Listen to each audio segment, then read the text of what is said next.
¿Qué pasa, mi gente? Hola, hello, hello. Welcome. Bienvenidos to another episode of Hoy En Día TV. I'm your host and producer, Yessi Rodriguez, bringing on to the stage my amazing co-hosts. We have Dr. CC, the actionist, and the amazing Nadine, but hopefully her audio would work correctly. Let's see. Let's see. Look at her face. She's already behind the scenes. Oh, no! Sorry, sis. I hope you get to look at your pretty face today, right? Oh, okay, got it. So, okay, I see. Okay. Well, hey, this could be something different though, because, usually when we have really deep, thought-provoking conversations, have you noticed that the enemy tries to step in to stop us? But guess what? That's not going to happen again today because we could do something different. So, Nadine, what about this? Because your audio is acting wonky, let's try the comment version, right? Comments, and then we can get more people to engage with us, with you, your comments. So hey, maybe we can try to pivot differently and see how this all works. What are your thoughts about that? Yes. Yeah, I was thinking the same thing. Yes, great minds think alike. I was thinking the same thing. I was like, it's going to be perfect. It's going to be good. Absolutely. My dear, how are you? Dr. CC, how are you, sunshine? Talk to me. Yes, doing good. It's a great day here in the neighborhood. Y'all, the weather, I know it's been really kind of up and down this year, but it's like cooling off a little bit and like it's kind of nice, We woke up to a breezy 58 degrees this morning. I was like, woo woo, and our high today was actually 78, but it was so nice outside to just walk, and it's just that, and you can kind of let the windows open a little bit, So I'm liking it. So it seems like we're moving into fall rather quickly here, but yeah, I am enjoying the weather, loving life. Life is good. So happy. My son, all right, he got a car. Woo-hoo-hoo, thanks to grandma. Okay, she gave him a 2020 Hyundai Santa Fe. Now, here's the thing. My son is like, I don't like fat cars. I think I shared that on one of the shows. And I was like, what is a fat car, Jay? Like, what are you talking about? So it's trucks, it's SUVs, it's things like that. But my mother-in-law, she loves cars. She's great with cars. So she just really kind of, tricks these cars out and stuff. And so she just really did an amazing job with the car. He loves it. He absolutely loves it. He's so happy. We're happy, right? Because like she gave him this car and it is in pristine condition. I think the car only has it's a 2020. I think it has 13,000 miles. Like she's barely driving this car. So it's practically brand new, right? So it's good. So we're excited for him. He's excited, and it saved the parents some money. Okay. Yes. I echo Nadine's where she says we need to see the pictures. Yes.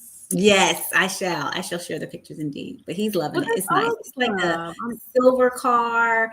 It has like the black and red interior on the inside, and she put like the little lights for the color and stuff. And it's little, it's cute. It's cute. So I was like, okay, was like, don't let anybody drive your car.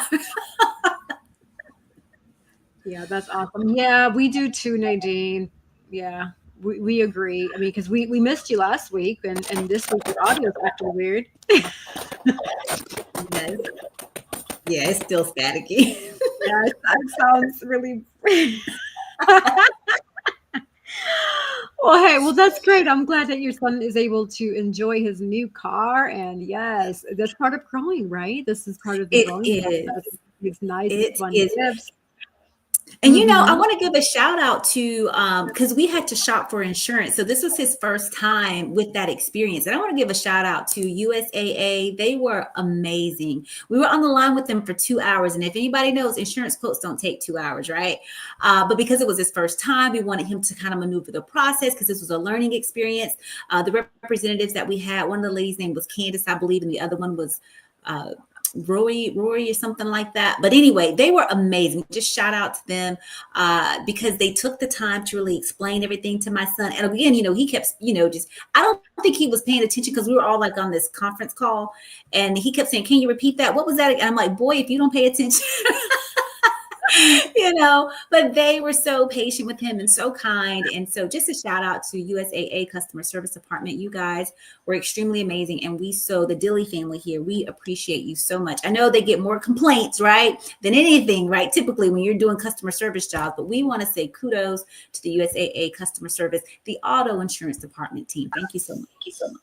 Yes, absolutely. And I'm so glad you said that, because I agree with you. I feel like a lot of people do more complaints, which is fine. You can be that whistleblower, but when people do good, hey, acknowledge the people, right? Especially the customer service, and it helps with their evals.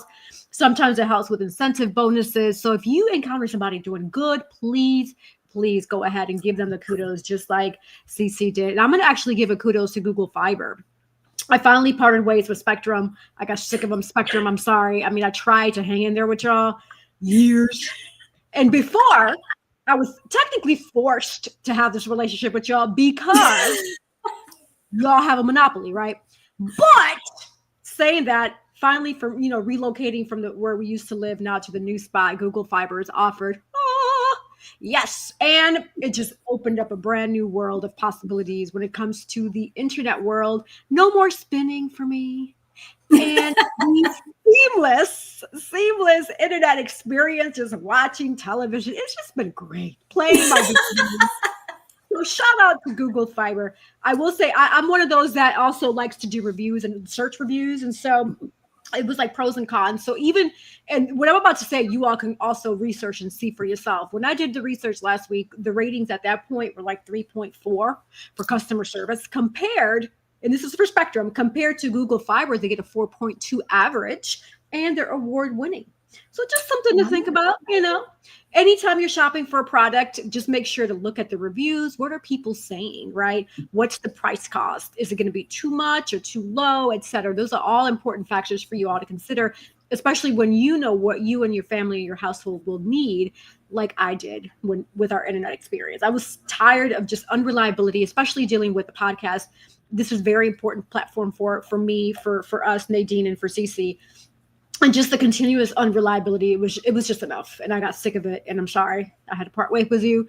I continue to wish you all Spectrum the best. And hopefully you all can improve in that. So honest feedback from a prior consumer of Spectrum. Very good. I like that. I like that we can do this here for the public, for those people that are international, that they may coming here, nationally to our country and stuff, kind of knowing what's out there. And it really does kind of, just kind of sucks that in some of your areas where you live, it is a monopoly. Like, I hate that. Like, this is America. This is one of the greatest countries in the whole wide world. We should have options, right? And typically our options have options. Okay. So the fact that in this community where I live, I don't like that at all. Like, I'm like, no, that cannot be. And it's really difficult too, for like, even the newer companies, right, to come in to try to get into the area. It's like, there's all this red. I'm like, why? This is a democracy, right? Okay. And we thrive on right? Competition. Okay. We thrive on that. So yeah, so I'm glad that it is actually working out with you at Google, and the reviews are so important. Red flag with the reviews. If you see too many positives and you don't see some negatives in there, it might be something wrong. It might be AI, generating some of these things. So it's good to see kind of a mixture. Some companies out there are really killing it. They're really making, doing what they do. You know what I'm saying? Doing their very best. So, they might have some of the 5-star reviews, but definitely I always look for the bad reviews first. Like that's what I'm looking for. That's what I'm looking for. Yes. Yeah, and I will say, sis, I will say this. I actually, initially, when I did the whole setup, because what really impressed me with them is that they send you like a link, like a QR code, and it takes you to these different videos, walks you through the process of how to self-help yourself. And there was an issue with the actual extender that I received. And it was because I didn't know this. And this was feedback I shared with them as well. Like, being a first-time consumer, apparently you have to go on the actual site and set up your own network name and network password. And I had no idea. And so I shared that feedback with them, and they were open about it. They were like, you know what? Thank you. And I told them, I was like, I'm coming from a new consumer because I looked at every detail of your instructions and nowhere did it say that. And they were really like willing to fix it. They didn't want me to get off the phone. They were like, no, we want to make sure that you're good before you get off. And they were really like trying. And I was like, okay, I'm impressed. Like, I like this. This is different for me, So yeah.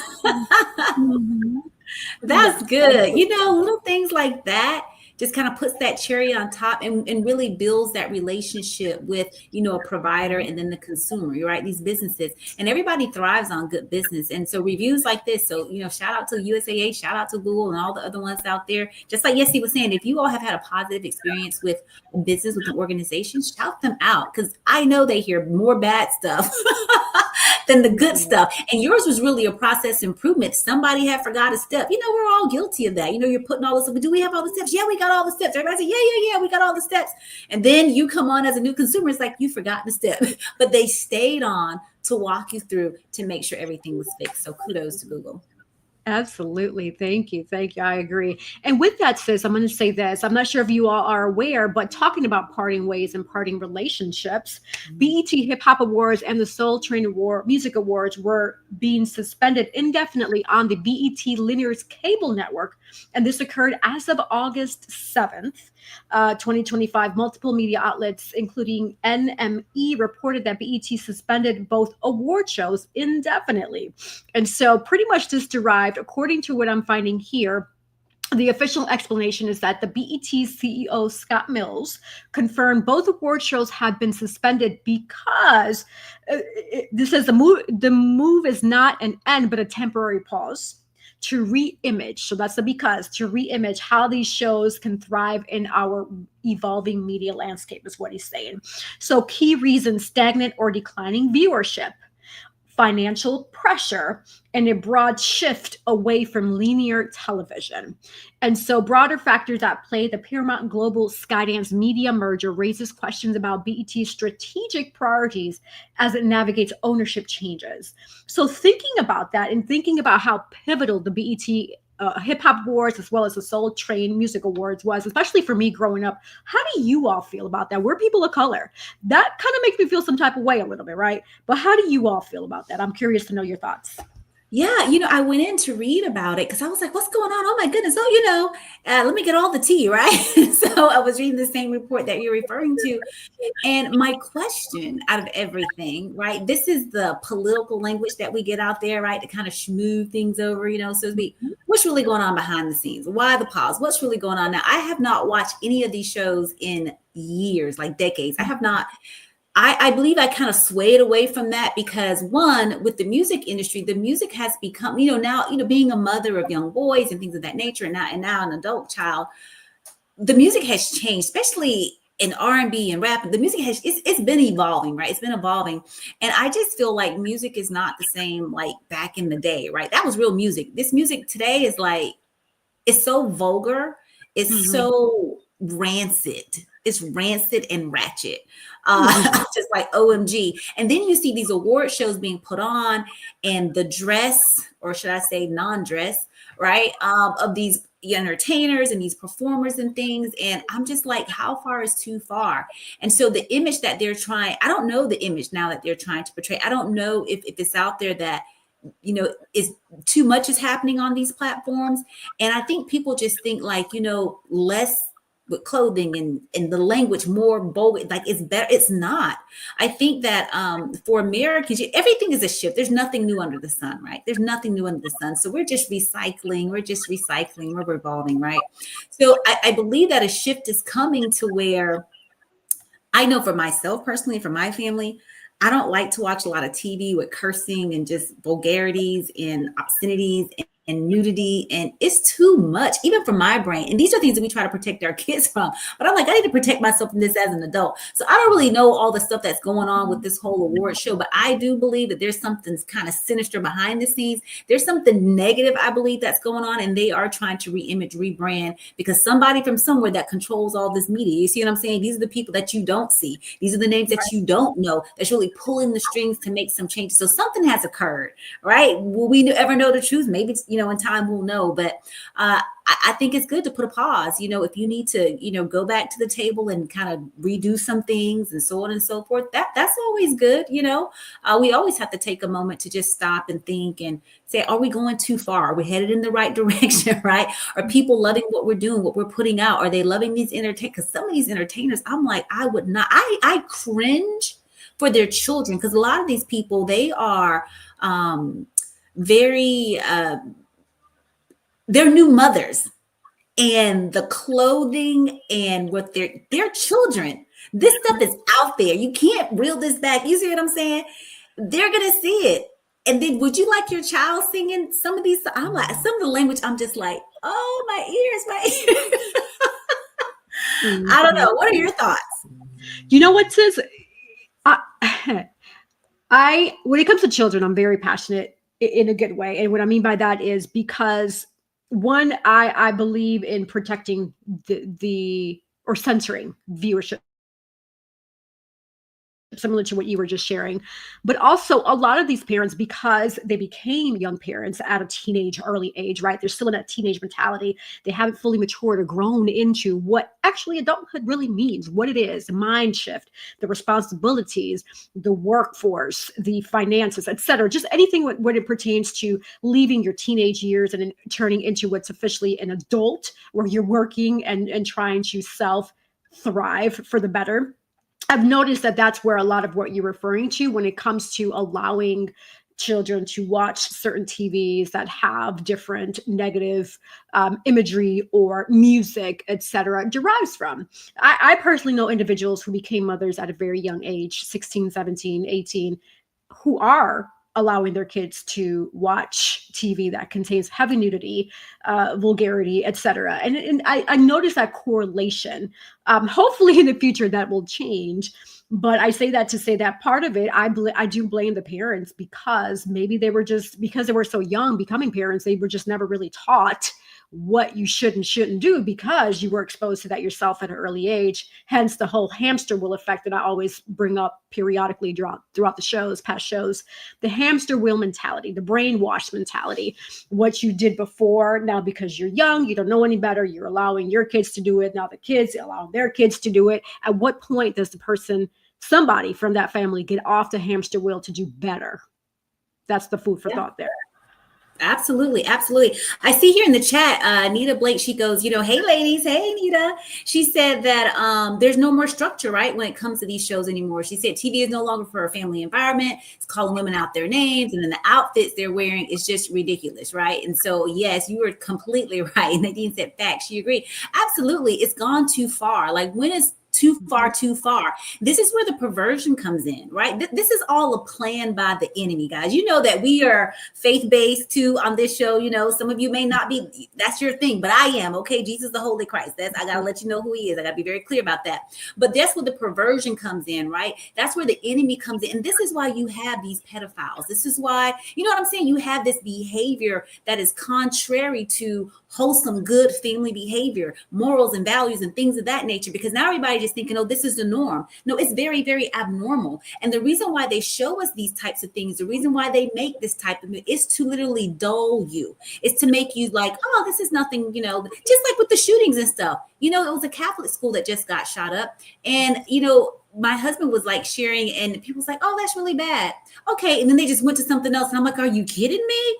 Like, this is with children. How wicked and evil can you be to go and shoot up? We've had that in America. It's nothing new, right? We've had people go in and shoot up schools with children, with babies. Like, how? You see what I'm saying? It's just too much. And so it starts a lot with our music, because a lot of people, I know myself, I learn with music. Music is very therapeutic. Music can be very healing. It can motivate you to work out, lose weight, just get excited about life and those types of things. And then music could always kind of sometimes put you in a kind of a funk. You know what I'm saying? Like, I'm sad and depressed. Listen to all the sad music, right? So it can really have a whole effect on your body and on your mind and on your spirit. And so with that music that's out there, the beat that's going, the mantra, it's kind of like almost hypnotic. And we know that there's different frequencies and levels and hertz, all these things, right, that plays on the human psyche and the mind. And so this stuff is embedded. Children learn. I've learned. We've all learned to attune the ABCs. ABC. It's a song, right? We learned it via a song. You know what I'm saying?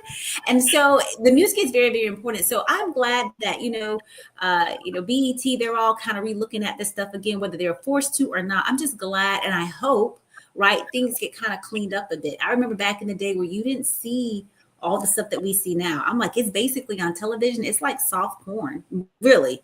And it's awful. It's awful. And I don't want to see that. I feel embarrassed if I'm watching a movie with my family, my mom and my dad, and something like that comes on. I'm kind of like, cover my eyes. And I definitely don't want my kids seeing that stuff. So Thanks for the feedback there, ladies. I saw that there in the chat. Fantastic. Yeah, definitely. And I'm just going to highlight some more information with regards to the shooting that you just brought up, sis. And I do send my deepest and heartfelt condolences and just prayers and thoughts to the families affected, because that is truly devastating. For those who don't already know, this happened August 27th, so just yesterday, during a morning mass at Annunciation Catholic School in Minneapolis, where a shooting occurred, and it was during the first week of class. So 2 children, an 8-year-old boy, Fletcher Merkel, and a 10-year-old girl, Harper Moisky, were killed, unfortunately. 18 others were injured, including approximately 14 children and 3 elderly individuals, most of whom are expected to survive. The shooter was identified as a 23-year-old female, Robin Westman, a former student of the school, and Westman died by suicide at the scene. Weapons and tactics used were rifles, shotgun, and pistols during this situation. So this is horrible. I'm a loss for words. It's just, I really pray this stops soon. This needs to stop. Like, I don't understand why individuals feel the need to take another person's life in general. And if you feel like you're a threat to society, just commit yourself to a psych ward. And it's okay if you need to do that. Just lock yourself away so you don't harm yourself or others. That's my feedback. So absolutely, I agree. And the fact that it's children, this right. is our most vulnerable. Children and the elderly, they are and mentally handicapped. This is our most vulnerable population. You know what I'm saying? People that need help to be cared for, to be protected. Like, we all need to be that. But babies, you know what I'm saying? And then the fact that she attended this Catholic. So what was going on? Why did it come to this? And a female. Normally it's males that you kind of hear with these types of things happening. But for a 23-year-old female, right? Yeah, I was so angry and I was hurt, and I began to pray, and I was just like, this, like you said, this has to stop. This has to stop. Cease and desist. It has to stop. Absolutely. And then going back to what you shared earlier about the music, it's really interesting because I agree with you. The music does carry a lot when it pertains to how it motivates or moves people, right? And so with that in mind, I don't know if you ever had a chance, and I've brought this up before in past shows, there's a movie called They Cloned Tyrone. I don't know if you all had a chance. I've seen that. Yeah, it's very interesting. Very interesting. Yep. And the reason why I'm bringing this up is because using AI is I love it. Like, it's something that's helpful. It provides you with good tools and resources. And so I asked AI this question: tell me more about They Cloned Tyrone, the movie, and the deep message behind it. And so this is what I got back.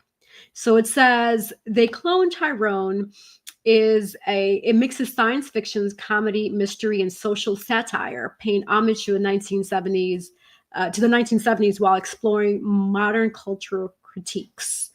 And so the deeper themes and messages is mind control, assimilation, and resistance. The government in the film controls the Black residents of the Glen with mind-altering powders disguised in everyday items like fried chicken, grape soda, and hair products. These tools enforce compliance and suppress individuality, symbolizing broader society pressures to assimilate. A standout reflection, the head scientist argues assimilation is better than annihilation, revealing a twisted justification for forcing Black culture into a sanitized control version. The illusion of choice and trap. So it describes the setting's atmosphere as a metaphysical trap. The routine and monotony conceal the deeper mechanisms of control. The characters eventually see through the facade. And one reviewer said that They Cloned Tyrone is basically Get Out for Black Americans who don't even realize they are trapped in the ghetto with an invisible fence. This highlights the subtle forms of systematic oppression, suggesting even those who appear free may remain confined by invisible constructs. And so also there was more to share with regards to that, but just in general, there was a scene where they played music. And so when we talked about music, it reminded me of just the whole process of mind control. So for those who haven't had a chance to watch They Clone Tyrone, please watch it. And with these thoughts in mind, it has a really deep message I just shared. And there's other messages there that I'm just curious to see when you watch it. What do you think about? Were those some of the messages that you were able to grasp from what? 100%, absolutely, unequivocally, yes. You've seen it. For the people that, people say, oh, I'm woke. You're not really woke. Y'all so dull. But I'm saying I am completely awake, okay? You see it in there. You know what I'm saying? And it's happening. It's happening right now. It has happened. Because think about it, right? With like these hair products and all these things that we use, that's to make us look a certain kind of way. You know what I'm saying? This is chemicals going into our bodies, killing us. All these things are causing cancer and all these types of things, right? So it is happening. The music, right? Because you listen to this type of music long enough, and there has been scientific studies, medical studies showing, that music can make people more aggressive, or it can make people more docile, just depending. It's propaganda. It's what you're programming. And if you're in this thing 20, 30, 40, 70 years, right, over and over, it's a part of your life. You don't even see it as something abnormal or something different. It's just how it is, being military and being in combat and things of that nature, and just seeing what we see on different continents around the world, and seeing how some countries, they are taught to hate Americans. We are the enemy. We are the enemy. And it's propaganda showing around their country on the loudspeakers, on the televisions. Hate Americans, kill Americans. So children, babies are hearing these things. You see what I'm saying? And so if that's around you on your loudspeakers in all of these countries, you know what I'm saying, the Middle East and that kind of thing, you're seeing this on your television, you're hearing on your radio, people are talking about this is that's what's going to happen. And then we get the end result, right? When we capture these people and they're in our camps, in our prison camps and things of that nature, right? Because war is messy, war is bloody, war is awful. Right. And so when you see you're now talking to this prisoner, right, that, and they are saying all of these evil and hateful things and what they've done to military members, who were caught in war, as a prisoner of war, as a, it's not good. I don't want to go into all. It's not good. And firsthand, face to face with these individuals, I've seen, I've heard. Okay, so it is real. It is very, very real. And this is the one thing that taught me, right? Don't believe everything that I hear on the news. Don't believe everything that I read in the newspapers, because the things that were being reported to Americans in news and in media, it was not true, because I was living it every day. I was there to see it every day. And so you really got to dig deeper, get, more of the story and things of that nature. But that cloning, Tyrone, it seems like we're all clones. I know that Nadine, I believe you had put, because we put stuff out that we want to discuss for the show for the week. Or maybe it was you, Yesia, about the cloning in China of a baby, like in this whole artificial kind of wound and all, like, this is nothing new under the sun. We know about the sheep that they were cloning. It's so much stuff. It's too much. But again, there's nothing new under the sun. Nothing new under the sun. This is not to get people all up in an uproar and all that kind of stuff. But just be mindful, be aware. Just know, okay?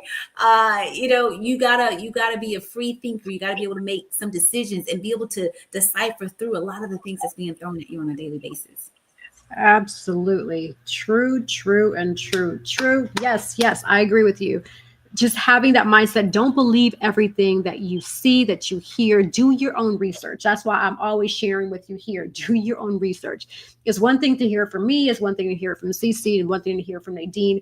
Do your own research and find your own answers. We can provide you with answers, because here our goal is to make sure that when we're providing this, is all facts based on reputable resources and sources that we are using. But ultimately, you as a viewer and listener, it's up to you to also do your extra research, because this is important. This is your life. That's what Hoy En Día is. It's about life, lifestyle, all the shades of color: gray, black, blue, yellow, pink, purple, green, whatever color it is. It's life, right? And so with that in mind, we are going to pivot over to introduce our special guest. Yay! Oh. Nope. Can't hear you. Okay. But you look amazing, Nadine. She does. I feel so bad. I don't know what happened. It would really be great to hear your perspective, but we Yes. get it. Yeah, no, we understand. Um, and so this is about, we're going to dive into how to be you, believe in you, and become blessed, because this is what it is, right? And so, Cece, did you want to go ahead and introduce our guest, or would you Yeah. like to introduce our guest? Absolutely. Yes. Thank you for the honor. Thank you for the honor. So this is so fantastic for this next guest. But let me read a quick little bio so you get to know who this person is a little bit. So this person is a passionate master trainer, right? He's a motivational speaker and also a career development coach dedicated to helping people feel seen, heard, and empowered, right? To create the life and the career that they actually deserve. Okay. He believes, right? This is Anthony. I was going to try to say the name, but we'll put the last name on a little bit later. But he believes that when you be you and believe in you, then you are blessed you. I like that. Okay. Like high five on that already. All right. And so that every person, right, has a story worth telling. That's so true. Every person does have a story. So his mission is to help people tell their stories with clarity, with confidence, right? And with heart. I love it. I love it. And so with the teachable spirit, a relatable communication style, and a great sense of humor, Anthony meets people where they are, specializing in making the complex simple, okay, and the intimidating approachable. We need some of that, okay? So whether working on one-on-one or leading dynamic group trainings, he breaks things down so that they make sense and feel true. In addition to conducting large-scale training programs and mentoring facilitators, he offers career services such as resume writing, salary negotiation, LinkedIn profile, right? All these wonderful things, cover letter compositions, job interview preparedness, all of these wonderful things for the whole employment realm. With years of experience leading virtual and in-person employment workshops, right? Building training materials and managing teams. So he's well-rounded, very diverse in this. Anthony has been honored with multiple awards for care, collaboration, leadership, and inspiration. So above all, right, he cares deeply about helping people believe in their voice, own their value, and step confidently into their next chapter to build strong bridges between where they are and where they want to be. So without further ado, let us welcome Anthony D. Sharp. Hey Welcome. everyone. There he is. There he is. Thank you. Thank you so much, ladies, for having me. Yeah. Hi. Yes, very impressive bio. Welcome to Hoy En Día TV. We are Thank truly excited to you. have you. Yes, So, thank you so much. Cece read an incredible, amazing bio, but in a nutshell, who do you say you are? I say I am a motivation curator. And it took me a while to get to this place. But as I always tell people in classes I'm teaching, believe it or not, I used to have a stutter years ago. I would come in class, stare at the floor, looking at stuff, and would barely look up at an audience. And over time, I had individuals who poured into me who really helped me find my voice, and then definitely God speaking to me through other people and just Himself directly, of course, and just saying, you have a voice, you have something to say, let's rise to the occasion and do so. And so I took baby steps through other different things, and that was from volunteering more in class, speaking up, owning my voice, and taking center stage. And so with that, that has developed into well, actually the career started as an employment instructor when I worked for Catholic Charities in New Orleans. And the light bulb went off one day teaching a class, and I said, this is what I was meant to do. And so I continued on with that from, thank you, Nadine, from just teaching those workshops to a myriad of populations. So from adults in transition to veterans to the justice impacted, college students, everyone. And so it's been a lifelong career, and enjoy every single moment of it. And now moving into the space of business owner is really a huge step that I'm so glad to make, and definitely in Lord has made things uncomfortable to push me there. There was actually a pastor who prophesied to me during the service, and he was like, yeah, he's like, I'm seeing business owner here. So it sat on the back burner for me, and so now stepping into it years later, it's time. And so happy to be here. So yeah, I curate motivation just by speaking to people, speaking into the lives of people, and whether it's one-on-one or whether it's in a group setting, which is what really prompted the pursuit of my educational career into counseling, is really using psychoeducational groups to uplift people to where they are and pour into their lives. And I've done that through other different means of teaching, keynote speaking at graduation ceremonies to recently, actually, it's been about a year or so now as a dance instructor as well, also. So now, outside of work and everything I do, I teach cardio, hip hop, fitness classes twice a week, which is my therapy outside of work as well. So that's eventually who I am, and I would say, a servant leader at heart. The term that my former boss gave me was edutainer, which is someone who educates and entertains at the same time. So kind of how what we're doing here at Hoy En Día TV. Yes, absolutely, absolutely. I love it. Yes, yes, yes. Yeah. So with that, I do have a follow-up question. So the pivotal moment in your life, do you remember that moment when you realized that you wanted to dedicate your career to coaching and motivating others? And what was that? Great question. For me, it was seeing the impact I was making on people. I would say it started with that employment class and just seeing how everyone lit up, how their lives are transformed just in those 5 days that we were together. And we made adjustments to those classes. Sometimes it was 3 days, then it was back to five. And so just seeing the impact of that and how it transferred over to every single population that I worked with. And I said, okay, this is what I was meant to do. And when I would say it even started before that. I would say the bell started ringing when I was in class. I remember taking a lifestyle and career development course in my master's program, and my professor, God rest her soul, she's like, "Who wants to help people find the right job for them and find their purpose?" I was the only one who raised my hand out of a class of over 10 people. And so I said, "Okay, God, I guess it's gonna be me."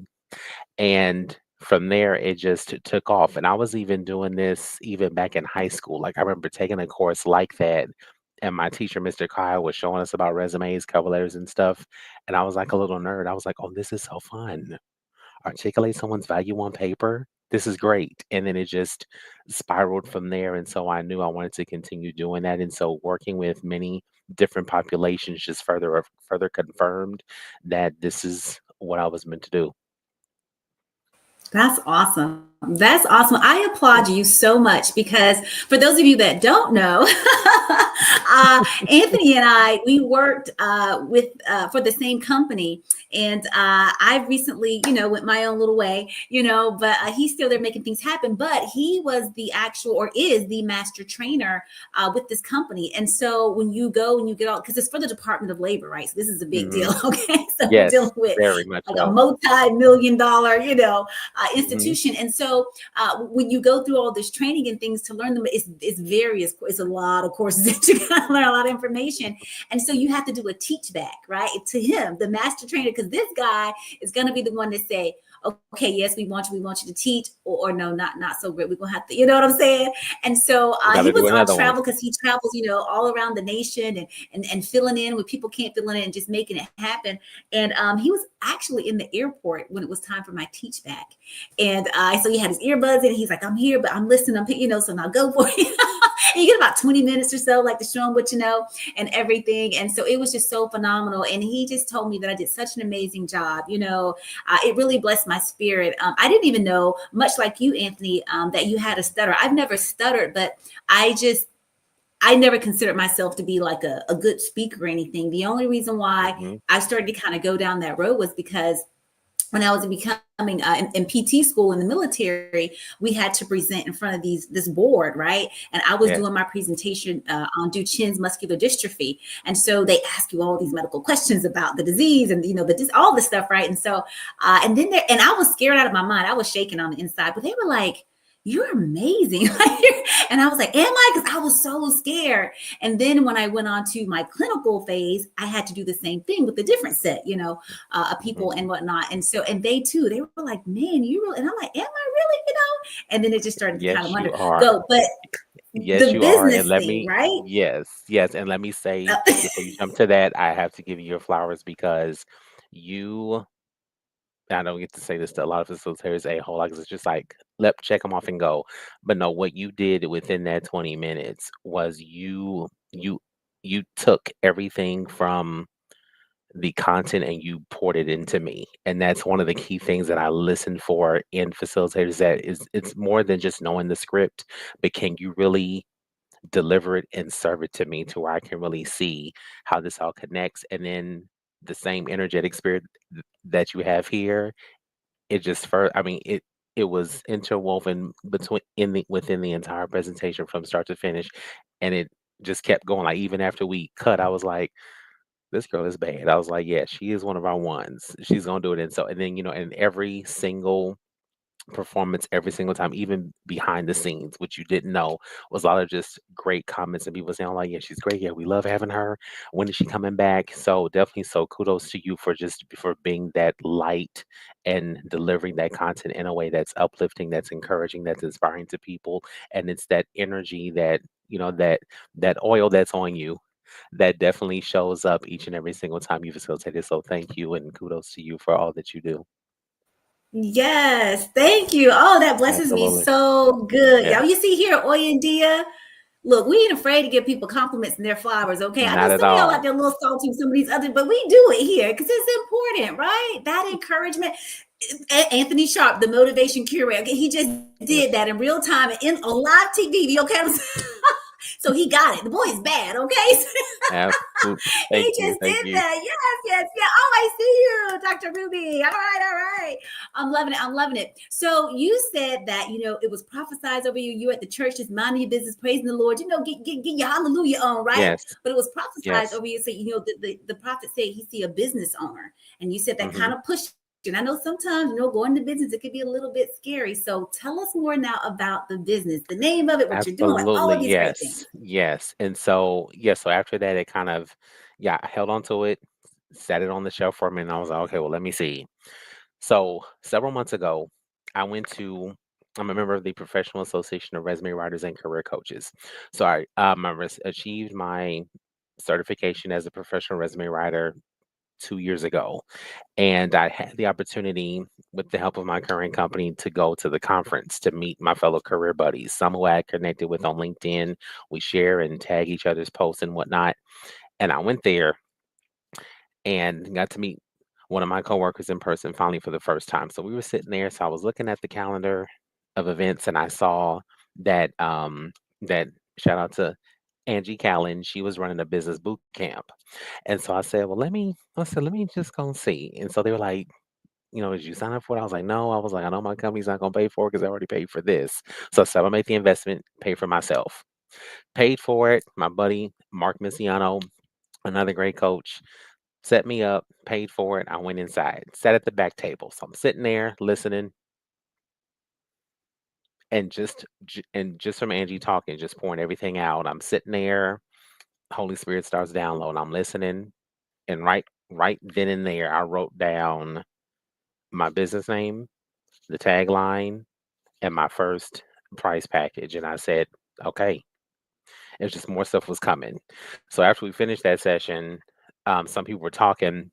And they're like, hey, we're going downstairs, to just sit by the bar and talk and network. You want to come? And I said, I would love to, but I said, I have to go to my room. I said, I'm getting an overwhelming amount of information right now. Y'all may not understand it, but I said, I got to go. I said, I'll see y'all tomorrow. And just sat down and really wrote everything out, planned everything out. And it was pretty much everything that I had been doing and how I approach my services to people. And so it's always just making sure that the person is branded, that they know that they're able to, as we talk, I'm listening to their value and trying to pull it out with the help of AI sometimes to help phrase and articulate things and make sure that how they're articulated on paper sounds like them. It's their authentic voice because they're the one that has to go pitch and sell it. And so standing firm on that, and then the name branding you, I said, yep, that's exactly it. And then that tagline, be you, believe in you, bless you. So when you are yourself, authentically yourself, not copying anyone else, and you believe in you, you have belief that this is the position for you that you're interviewing for, you're going to receive the blessing of getting the job. You're going to also receive the blessing for yourself that's going to pour back into you from just using the same tried and true method, just being yourself. That's it. Not putting on a mask. It's you and your authentic self going into the interview, whether it's in person or virtual. You show up as you. and be yourself and show them who you are and share your light with them. And the blessing is waiting on the other side of that. So that's how it all came to be. And I even was kind of, prior to that, I was even sitting on my calling to be a minister as well. And so when it came, and I was like, is it time? And I was sitting, I'm like, okay, I'm like, I was like, let me not even think twice about it. I said, Lord, it's yes, it's a yes. And the pastor I was under at the time, Pastor Gregory Henderson of New Life Church here in Ontario, California, actually asked one of the elders and actually ushered me into getting my license and preaching my first sermon there. And so that is that was the beginning point of me saying yes. And then from there, God has just been just opening up doors and doing a whole lot more than I can even imagine.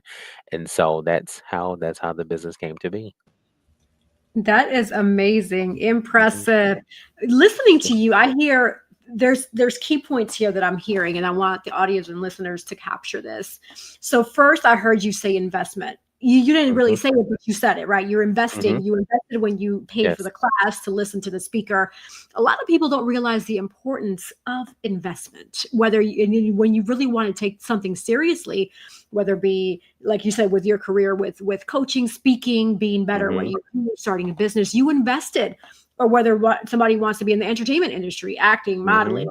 or podcasting, that's investment. Anything that you do, investment. Being Absolutely. a career with a major company, you have to invest in degrees, certification. Yes. Absolutely. Purpose and importance of investment is key. That's one thing I heard there.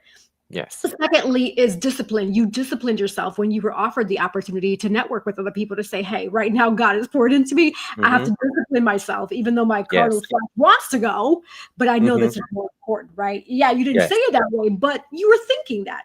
Of And so course. I love that you brought that. That's what I'm thinking too. And then third is being consistent and persistent to follow through on what God downloaded to you. So Yes. I love those three key points. I was listening to you. That's what I got from just listening to you speak. It Mhm. is very powerful. Yes. CC, I'm curious to see what did you get from that?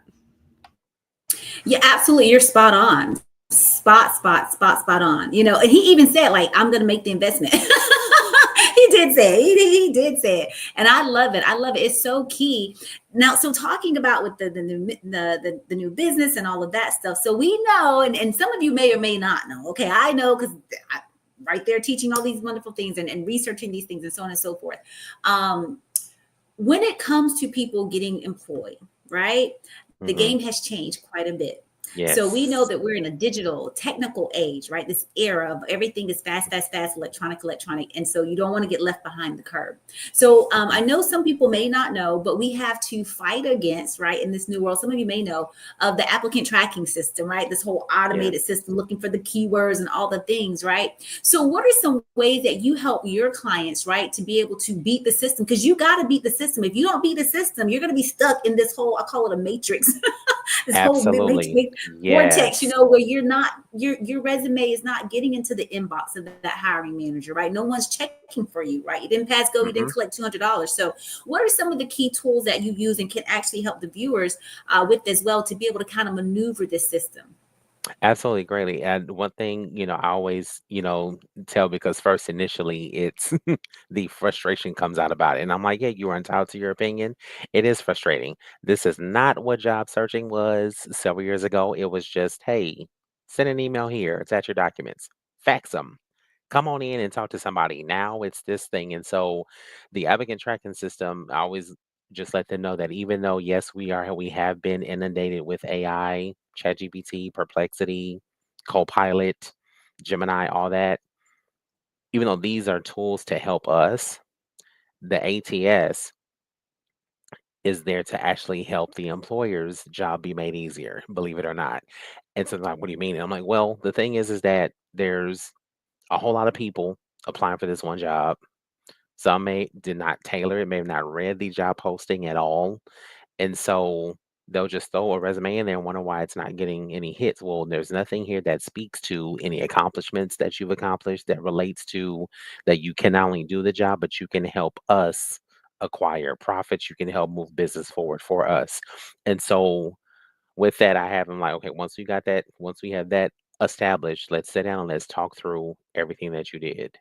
And so the first part about it is having that intake to talk about everything. How are we going to tailor this? Is there a particular job posting that you're looking at? And then just showing them how to pull out the key things to put into there. Because the main one pro tip, I always tell them, if you don't remember anything else I tell you in this workshop, anything, the pro tip is read the job posting. Everything you need is right there.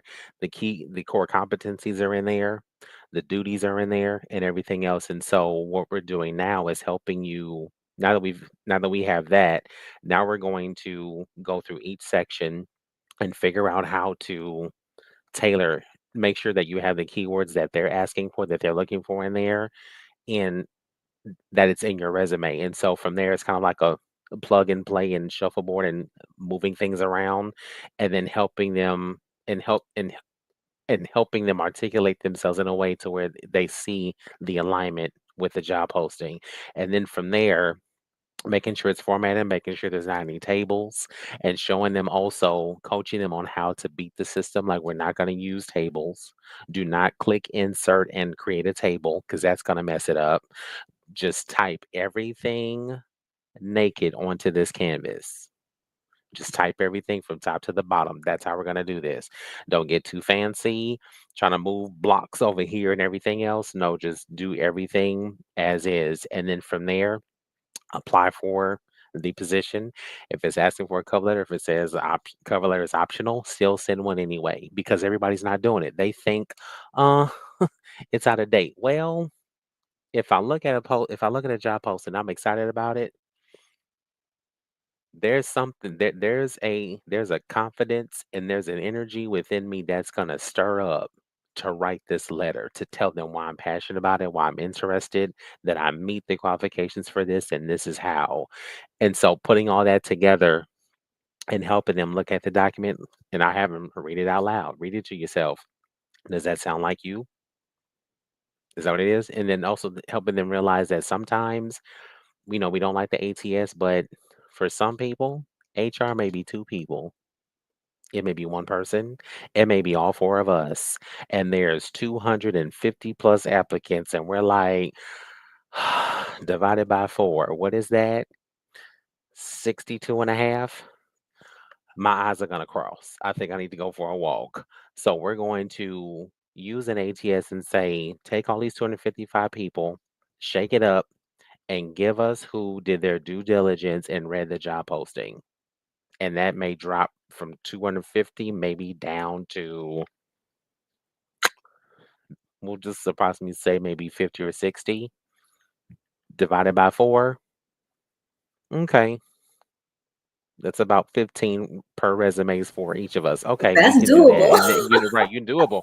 And we can break that down. And so it's not something that's not going to go away for a while, but we have the tips and tools to play the game. We have to think like an employer.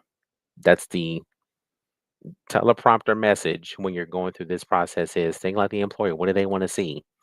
Am I writing accomplishment statements on here talking about when I did this, I did this? And a lot of times when I'm looking at resumes, I look at stuff and I'm like, I see a bullet and I'm like, so what? You're so great you did that, so did everybody else who applied for it. But what did you achieve in this? So whenever I'm looking at resumes, I always will edit stuff and I'll write a statement and highlight it in yellow and say, what happened as a result of your efforts? Because that's what employers want to see. We want to see not just the keywords, but what are the accomplishments that you achieved here at this employer, that previous employer, and how does that, so that way they can see how that aligns with what they're looking for. Because when we put the quantifiable data in there, the percentages, the whole numbers, the dollar figures, all of that, how much the equipment was valued at, that shows them responsibility, trust, confidence in you to be able to take care and manage this many group of people, and so on and so forth. So if we don't have that, the ATS is going to keep kicking us out and sending us to file 13, aka the trash can, and we don't want that to happen. And so we have to take a look at this document for real to really know what's going on. As I tell job seekers all the time, your main commandment outside the 10 commandments is know thy resume. You got to know this document. They're only going to look at it for 8 to 10 seconds. Is that a accurate? Can they really get a full view of you? No. But if I present it in a way where it's branded, it's me. This is uniquely me on paper, not fluffed up, no lying. This is it. And I send it in, the interview invitation is coming because there's something that intrigued them about it, about you, what you're bringing to the table. So when you come in, they're like, yeah, tell me about such and such. And you know those stories, you know those examples, you know where you've been, you know what you've come through, the hell and high water you've been through, but you made it. So tell them about the story, tell them about you. It's a conversation that we're having. So that's the whole process of conquering that ATS. But yeah, it's looking at it, but thinking like the employer and moving the puzzle pieces around to put the right stuff in there that they're looking for. Wow. Yeah, that's very, very helpful. And so with that in mind, you mentioned story. So with storytelling, how do you help someone uncover and articulate their story during an interview to offer that clarity, confidence, and the heart to make sure that they really land the job that they're looking for? What are Great your key question. Great question. So with that, I want someone. I'm usually asking a series of questions, but I want them to walk me. I want them to walk me through the places where they worked and like really like tell me when you got the job, like what did you go through? What did you gain? What did you do? What did you bring about? What did you contribute to? Is there a challenge that you conquered? What working with team members, how was that? And like and as I'm talking through and as I'm talking, I'm asking, I'm listening, actively listening for different key points. I'm listening about character, commitment, integrity, reliability, loyalty, and other different things. And so as they're talking, I'm thinking about some things and then we'll have a conversation about, okay, so what I'm hearing from you is this and this. Does that sound correct? And they'll either tell me yes or no, and then we'll kind of flip it around, but just really intentionally listening to the stories that they're sharing and what they're telling me, and then helping them fine tune things to where it still drives home the message of what you're capable of doing and what you're able to do for them because you've done it before. Because when we're sharing stories and examples, we certainly, if we have more than one, I always encourage job seekers to pick the one that resonated the most with you. Was there a lesson that you learned from it? So if we're talking about a conflict situation, of course nobody wants to talk about conflict. They're like, yeah, so and so just didn't we didn't see eye to eye and we got it and we got past it. Well, think about if we flip this on its head and said, yeah, I had a situation. I had a coworker, unfortunately we're not connecting on the same level on a particular topic. And so we actually went our separate ways because the conversation was getting heated. And then we came back and actually had a conversation where we actually expressed our needs and our passions for it. We were able to meet in the middle. And what I learned from that situation was that a lot of times,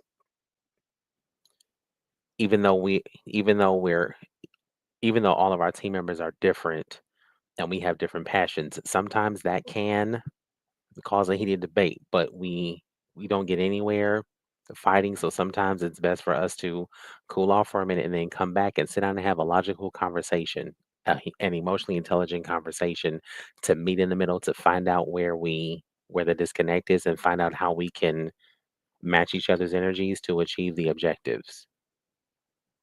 And that sounds a little better because it's someone who they don't run from conflict. They see it, they approach it, they conquer it, and this is the takeaway from it.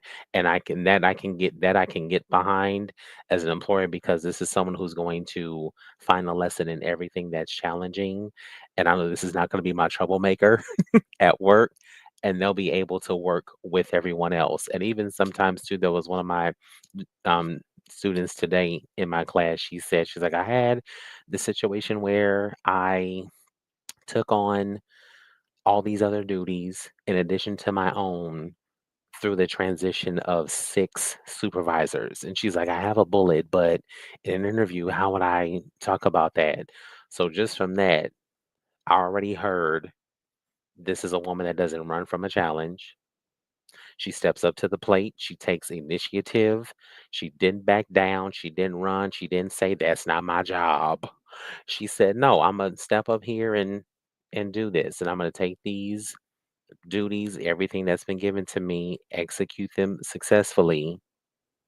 And as a result of that, because I was asking, I was like, "So you did all of this, so we can phrase it this way, and then, but also add the result on the end of that. What happened as a result of you taking on all those duties?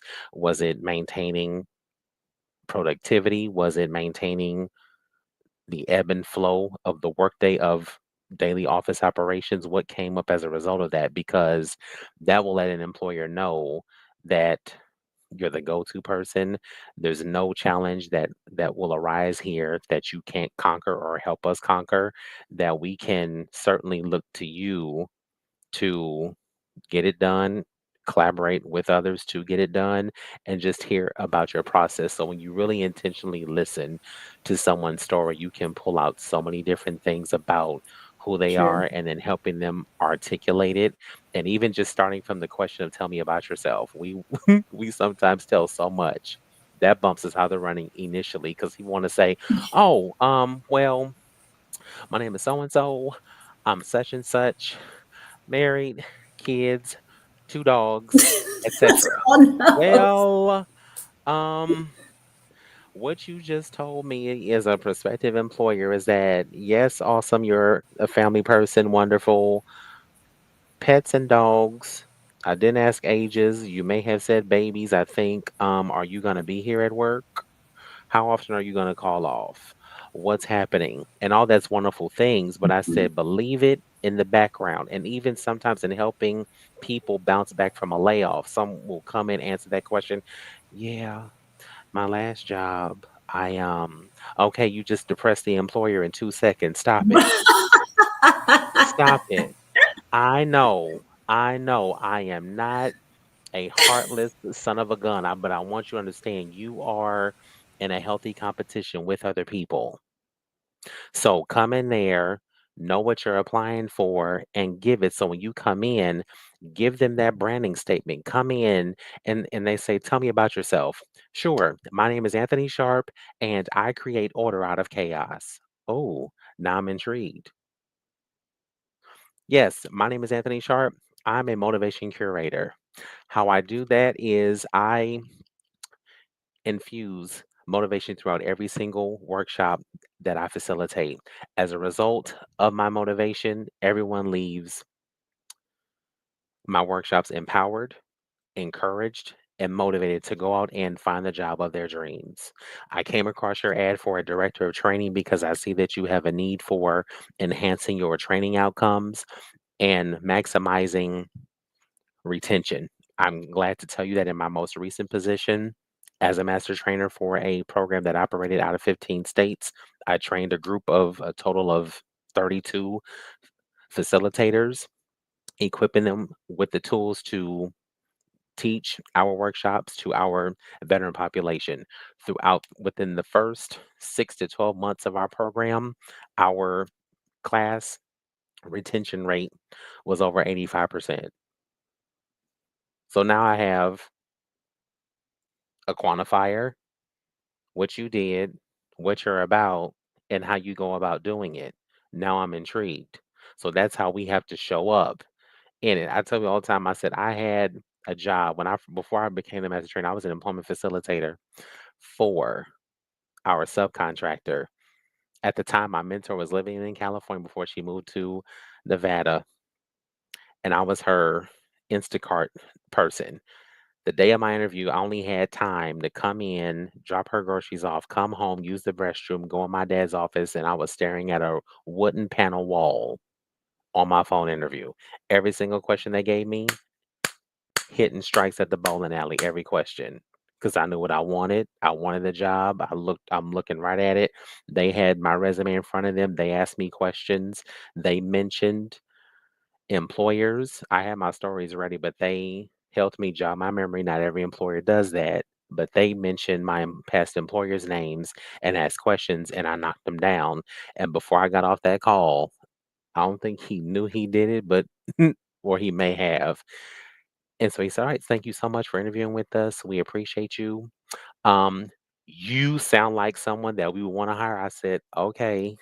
Early confirmation. All right. He's like, we'll be in touch. 2 days later, got the call. I got the job.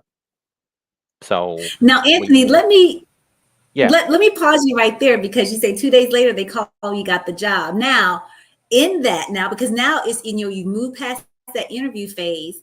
And so now mhm. salary negotiation. So did you have the opportunity to negotiate the salary? How does one go about doing that, right? Yeah, great question. Unfortunately, I didn't because the rate was the rate.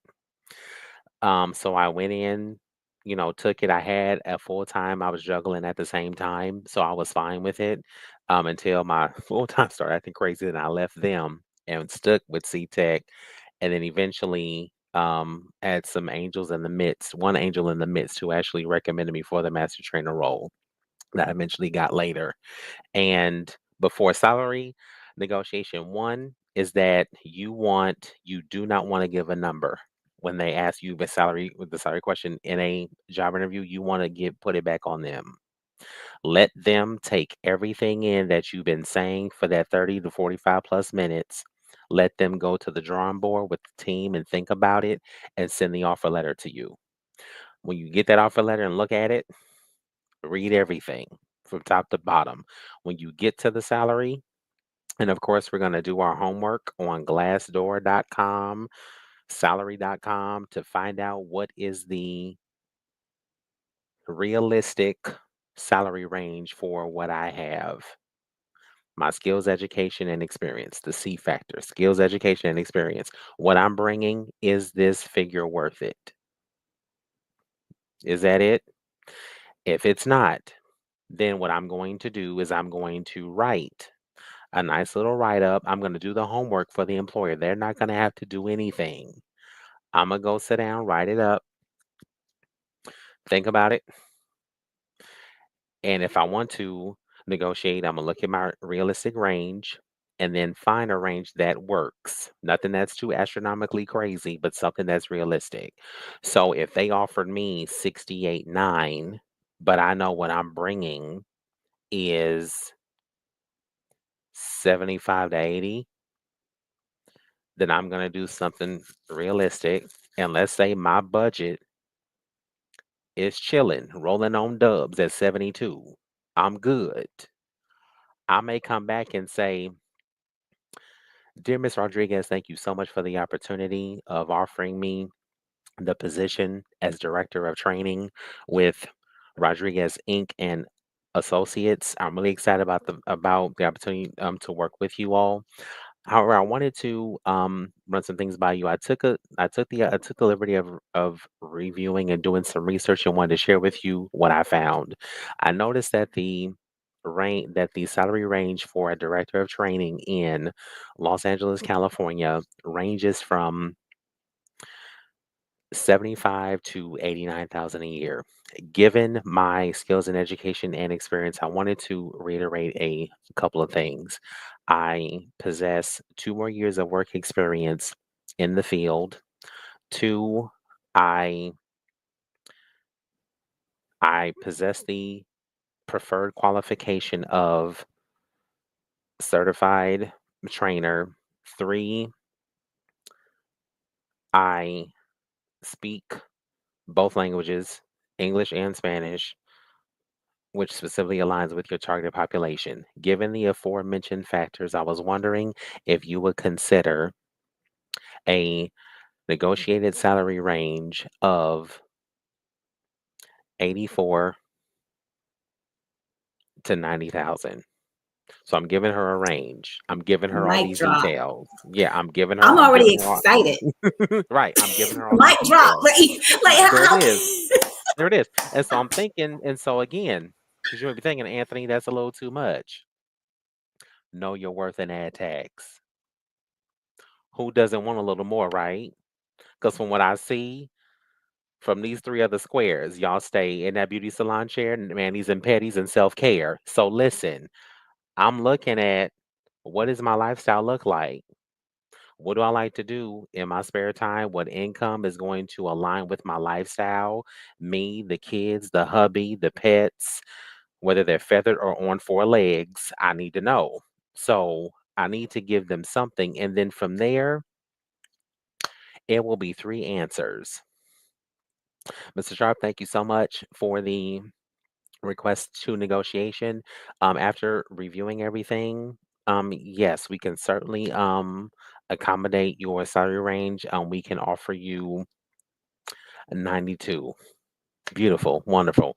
Or another answer could be, unfortunately, given the budget that we've aligned for this position, the rate that we can give you is what's stated. However, giving after your probationary period, we can sit down and have a discussion about possibly increasing your salary then. Or it could be, on mm, or it just could be a flat no. Now, if they say no, that's not the time for us to go ghosting and say, forget these mother suckers. I didn't like them. No way. I know they got money because they got solar panel windows out front. Y'all lying. Mm-mm. No, no, no. You make a choice if that will work for you. That's their budget. Every company has a different wallet, but you owe it to yourself to at least ask. If you don't like it, it's not for you. Then again, as somebody told me, bless it and release it.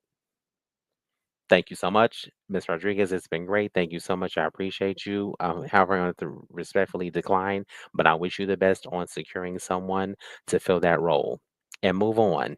You never know. You may find it somewhere else, or Miss Rodriguez may have gone to bat for you because she's like, no, we ain't going to find nobody better. Hold on. We got to get him. We can't let him go. And she may go back to the drawing board and she may like, Sandra, Nadine, come here. We got to talk and have the conversation and talk. And then they know their stuff. They know what's going on. They know who they're potentially getting. And they may move some money around in the budget and come back and may have something for you. But it's not just what we do, but it's how we do it. We're a guest in their house. We're just doing the homework, put it in writing, and then ask them. If you give a fixed number, guess what? They are going to sit on that company wallet so tight. And then you're gonna be mad when you start working. You in there getting your cafe latte from the coffee machine, and somebody's talking and talking just a little too much, and then talking about how much they got offered, and you're like, "Well, wait a heck, wait, hold the heck on. You mean to tell me I got gypped out of two more $1,000 and they had to, well, you didn't ask, so who are you gonna blame? Who you gonna blame? Go to that mirror and go look and go go to that restroom and go stand there and look in that mirror. Look at that person standing right there. Whether you are vanilla, Latinx, African American, Cuban, whatever. Look at yourself. That's who didn't ask. That's who didn't do their homework. That's who didn't stop and say, let me just ask. Just ask. Again, no, not right now. No, or yes. Or yes, here's a little more.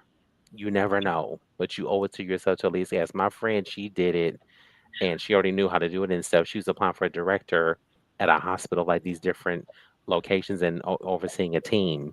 She put in a request for 95 to 10 something. They came back, gave that girl 110. You never know. You just never know what they're going to offer you, but you owe it to yourself to at least ask. And I wanted to go back to what you were saying about the points that you pulled out, about discipline and commitment, all that.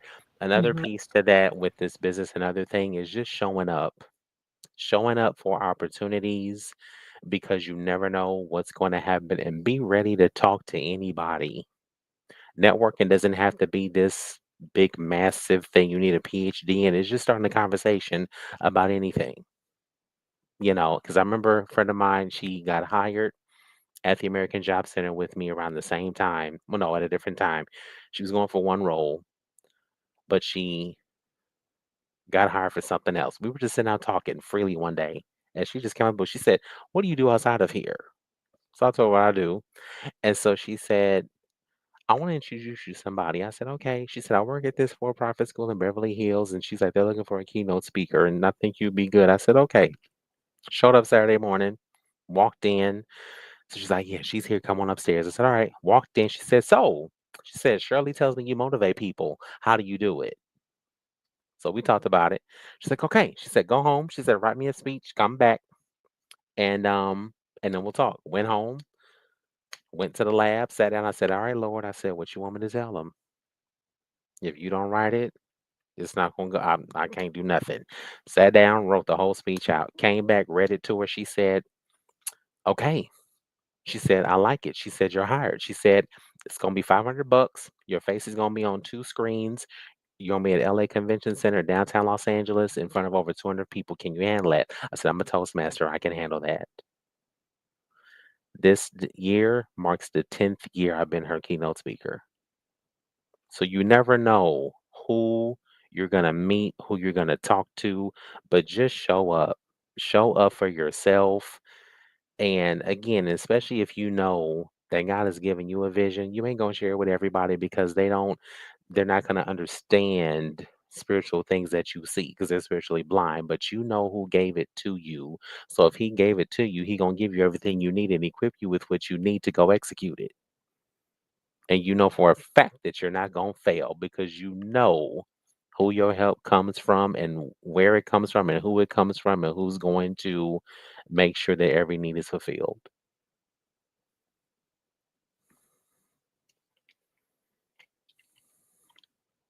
There, I You're felt it. you're on, there you go. Oh, I finally got unmuted. Can y'all Yes. hear me? Yes, we can. Okay.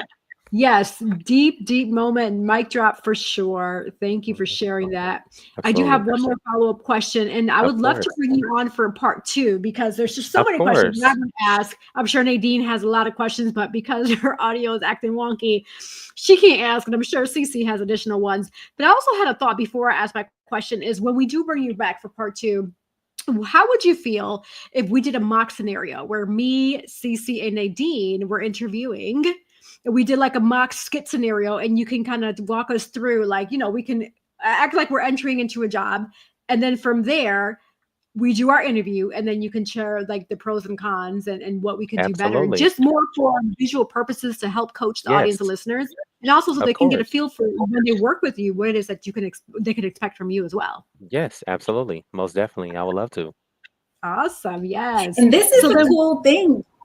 I'm sorry. That's the cool thing. Yes, I was going to say you can ask your question about what he's doing with his new business and all that stuff. In our trainings, we actually do that with our participants, right? With the consumer base that we serve, we do those mock interviews and we give that real feedback, right? So if you got a class of 30 people, you'll get some feedback, which is great. And I love the idea about having that happen right here on this show to show the world, right? How it's Of done, course. how it should be done, right? And then linking Yes. up with you, Anthony, right? To be able to carry it on through. Absolutely. Absolutely. and with regards to the offer of services that you do have available and offer to the viewers and listeners, you do resume writing with Yeah, so LinkedIn. I do resume writing, cover letter composition, LinkedIn, so helping them build their profile, cleaning it up, showing them how to optimize it and how to cultivate it because it's more than just a photo and some stuff. No, I need to actually cultivate it, engage with it, and really be on there and make sure that I'm active because employers, when they're looking at who they're going to reach out to, that's one of their stats. They're looking at if you're active on there or not. Um, do job interview prep, um, just what you heard, walking them through the salary negotiation process, how that works, and breaking that down and sharing with them the one of the write-up templates that I use. If there's anyone who needs a keynote speaker for their graduation or anything else, I'm available for that as well too. And then just again, just all things, just career transition, trying to navigate through different things, whatever it is, just let me know. Absolutely. Yes. Hmm. Well, I'm excited about Right. that. This is going to be truly amazing. You offer so many amazing services, very much needed services, especially Yes. because from what I've seen, the unemployment population is really high and people are looking. Hmm. They just don't have the right tools, resources, information, Hmm. polished LinkedIn profiles or polished resumes to help them Hmm. get that foot in the door to show what they have to offer. So people like you are definitely invaluable and valuable as well because Yes. you offer so much helpful information. So my hat's off to you. And I'm truly excited to bring you on for part 2 so that we can continue Yes. this conversation. We are going to pivot over due to time to last minute Of words. And course. this is an opportunity for you to remind the audience, listeners, how they can find you, how they can follow you, how they can request for your services, etc. Anything that you want. If you have a food for thought quote or a reminder, anything is going to be the opportunity for you to share with the last minute words. To lead us through that, I'll have CC start. Nadine, I know your audio isn't working, so if you want to put your last minute words in the writing, in the comment, feel free to do that, and then we'll pivot over to you, Anthony, and then from there, I'll close out the segment. Sure. Fantastic. Yes, it's been an amazing show. Thank you so much for being on the show. It's going to be just beautiful, and I can't wait for part 2. So you all know that I'm Sienna, the actionist, the mindset strategist, right? With Girls with Gigs, Inspire for Purpose, and Extended Hands Worldwide Ministry. I do much of what Anthony does too, because we are all branching out into new things. And so life is very, very exciting, but I'll keep mine very, very short. As I love to say, right, with Inspire for Person, which is personal development, professional development, anything you want to be developing, I'm your girl. Okay. Love and light and inspire for purpose. All right. So while Nadine puts hers in the chat, Anthony, your spotlight. Oh, thank you so much. And thank you all so much again for being here today. I'm so thankful for thank you, Dr. Dilly, for this opportunity. I appreciate it. In the chat is ways of getting in contact with me. Please bear with me. I'm in the process of updating my website because I have one of my guys working on branding and logo. So that is to come soon. But you can certainly reach out to me via email. You can reach out to me on LinkedIn, on Instagram as well too. You can reach me there also. That's where the dancing stuff is. So if you're ever in Los Angeles and want to move with me, come through. But definitely look forward to connecting with everyone soon. And hey, if you are ready to receive an enhancement, a positive deposit into tapping into how to be you and believing in you to receive those blessings that you are certainly due and that are for you, let me know, and we will certainly pour the peer factor into you, and that's passion, engagement, energy, and role play to get you the results that you're looking for. So look forward to seeing you soon. Yes, thank you. That sounds truly amazing. We're super excited to have you on for part 2. Another amazing show. Wow, I felt it. I felt it like each and every episode. That's why I love Hoy En Día, because we always have so deep, thought-provoking shows, because that's what life is about. Life has so many different chapters in your book of life. Every story is different, and that's what we're here to help make it better, be that beacon of light to help shed some light on those key areas that you all may need help with. So thank you again for our special guest. Also, we're going to pivot over to our sponsors. So thank you all for our sponsors. Thank you to Nadine. Thank you to CC for being sponsors, especially with their businesses. And don't go anywhere. We'll be right back. Sponsored by Divine Beauty and Accessories.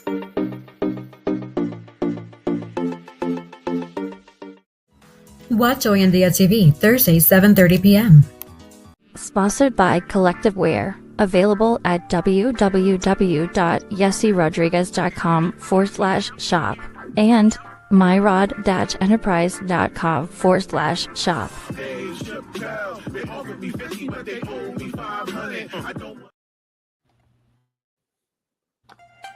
Dream, explore, discover with Nadine's Travel Oasis. Your next adventure is just a booking away. From breathtaking beaches to vibrant cityscapes, we handle the details so you can make the memories. Luxury, leisure, or last-minute getaways, we've got you covered. Book today and let Nadine's Travel Oasis take you places. From the moment that I put this Cab Zenza on my skin, it feels most amazing.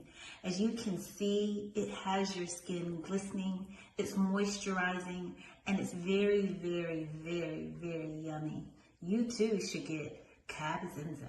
Luxurious body butters.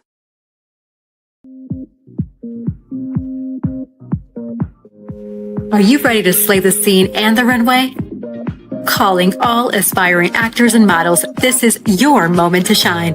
Join our Powerhouse Acting and Modeling Beginners Workshop starting September 8th at 7 p.m. and unlock the confidence, skills, and presence you need to dominate the stage, runway, and the camera. Learn from industry pros, hands-on modeling and acting experience. Build your portfolio to craft, perfect for beginners. Limited spots available. Registration is now open. Sign up at yessirodriguez.com/powerhouse-workshop. We look forward to seeing you there.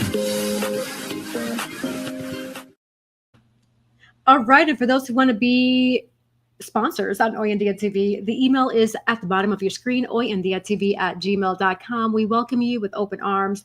Different types of businesses, as you can see, our roster is growing with just different promos that we have.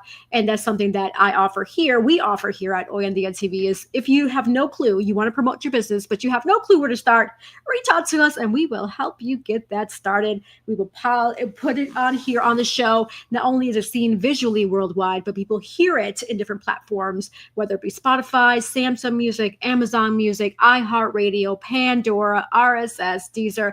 We are all over the place, even visually on YouTube, Facebook, Instagram, etc. Hey, this is what Hoy En Día is, a worldwide platform. So make sure to get your business seen and heard here on Hoy En Día TV. Also, for those who want to know more about me, just Google me. Go on Google, type in Yessie Rodriguez. It'll pull up a little bit about me. It'll pull up my website, social media, Facebook, Instagram, etc. So thank you all in advance for your support and for always supporting here at Hoy En Día TV. Also, last minute words, like I always say, always remember that the sky is never the limit because the galaxies are endless. So thank you all. Until next time.